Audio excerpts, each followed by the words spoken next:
I'm standing in Jack's Hatch, an area close to my hometown. Growing up, this was an old fuel station.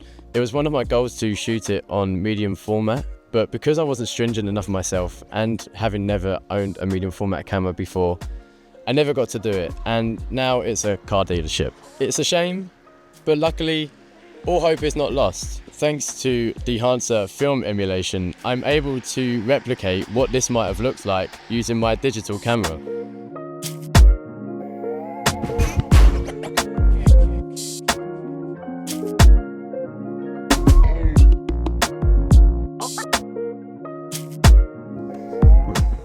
Cold out there, man.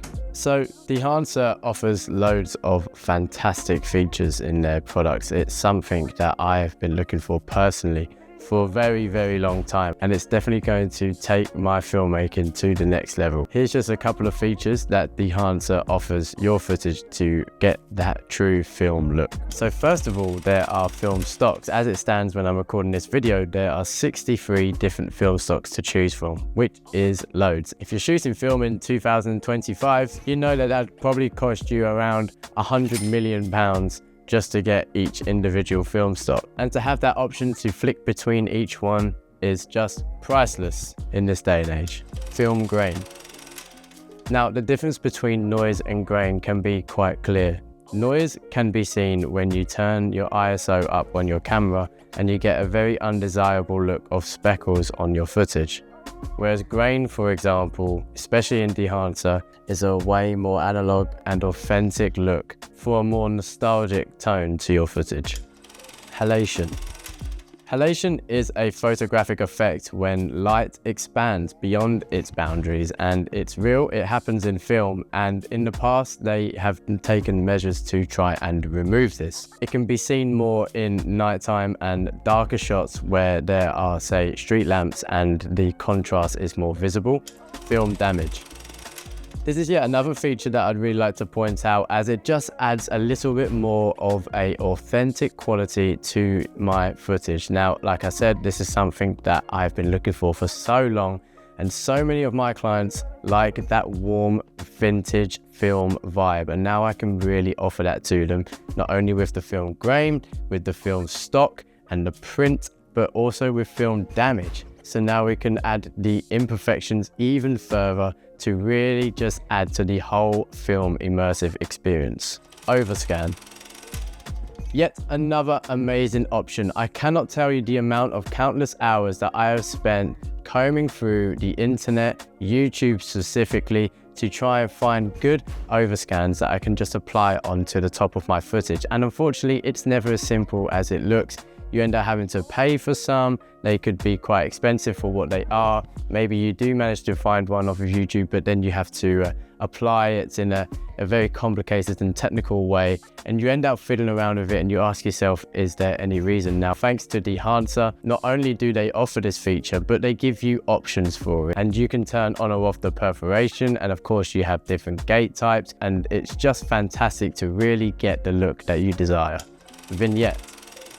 This is the last feature that I really wanted to point out with Dehancer is vignette. And again, I have been looking for a fantastic vignette for a long time, and it's really hard to come by, and Dehancer does that perfectly. It doesn't just create just a simple underexposed border around your footage, but it really adds to the whole look altogether and gives it that film vibe that we all know, love and desire so much. So before I hop into Premiere Pro and show you how to use all these fantastic features, I just wanted to touch on a short history of Dehancer as well, as I found it quite interesting, and I hope that you do too. Dehancer began as a Photoshop action in 2014 by their CEO, Pavel Kozenko. With over 30 years of experience and 10 years in digital photography, Pavel noticed that most photo editing came down to only a few adjustments. His book Lifelike bridged the gap between digital and aesthetic technology, setting the foundation for what would later become Dehancer. And with the release of the Wursizer 2.0, which the Russian translation is literally a tool that makes something worse, it was an instant hit with over 200,000 downloads in the first few months. Later in 2015, Pavel teamed up with two software developers to create an app called Degrader, which was a real-time film emulator that users could see the film emulation happen through the viewfinder in real time. Though this was a work in progress, Degrader kept on with constant updates and refining of their app. Finally, in 2020, Pavel released Dehancer, an OFX plugin for DaVinci Resolve. And now in 2025, Dehancer is available on macOS, Windows, Linux, and mobile platforms, stretching from DaVinci Resolve to Premiere Pro and beyond. Okay, so now we've covered all of that. Let's hop into Premiere Pro and let me show you how to use some of Dehancer's fantastic features. Shwing.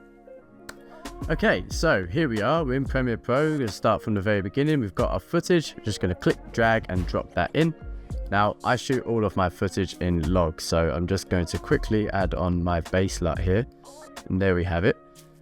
So the good thing about Dehancer, amongst other things, not only is it really fun and easy to use, but it's very easy to set up as well, which is a big win in my books, because sometimes the technical side of things, even when it comes to simple setups, can really boggle my mind. So that's nice and easy, and we love that. So once you set up Dehancer, you head over to Effects, and then it will be in Video Effects, and then Film Emulation right here, Dehancer Pro. So we'll just drag that on.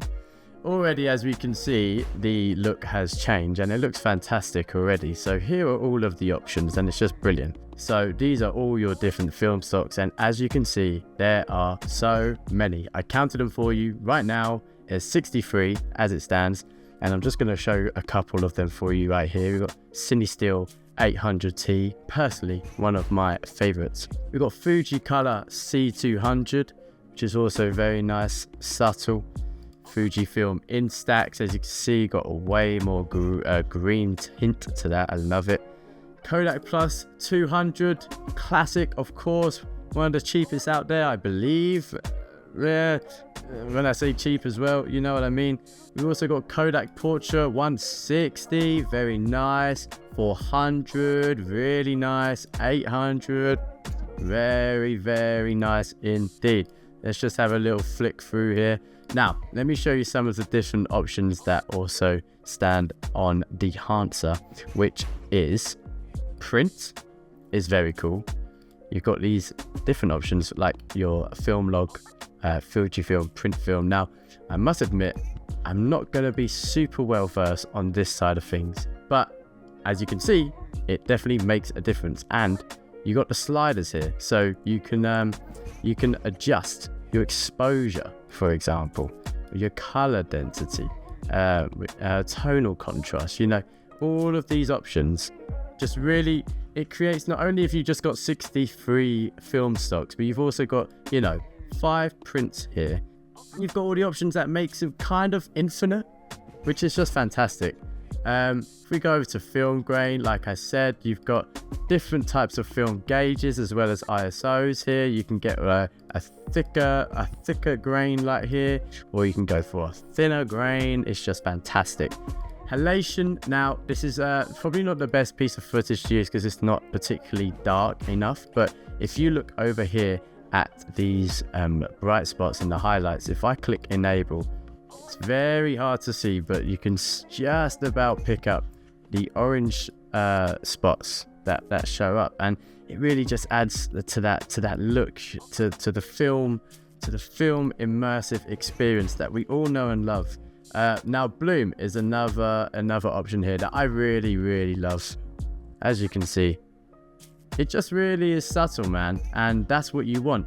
If we head over to another piece of footage right here, so I can give you another sense of things. I'm going to put the base LUT on, of course, and our Dehancer. Now, film damage is a very good option. You have, again, your different sorts of film gauges, and they've even got, like, you know, Super 16. They even got like where it comes from, 70mm 35, Super 8. And if I just play it, I mean, it speaks for itself. If you like me and you've looked for film, effects in the past on YouTube and anywhere on the internet, it's all right here, and that's just what we love to see. So the last little piece that I'll put together for you, if we put this baselet on this piece of footage, and again our Dehancer look, and for a start, let's head over to something that is probably a little bit maybe less known for me. Maybe that looks kind of cool. Maybe what's this one? That's very nice. Agfa. I'm not too versed with Agfa, and if you are, leave a comment down below. And then now if we just click this vignette option, as you can see, it's all very subtle, but it all makes a very nice slight difference to your footage, and overall it's just all there. It's just everything that you want from a film emulator. It's nice and easy to use, user friendly to set up, and just really creates a very accurate representation of what your footage would look like if it was shot on film in 2025. Here's some run through of the footage on my very, very slow computer. So that's that. I hope Dehancer is of great use to you and your footage, and we'll head back over to Sam at the car dealership now. Thank you to Dehancer Film Simulator for letting me review their fantastic product. Use the code SAMJ10 for 10% off your next purchase, and thank you for watching.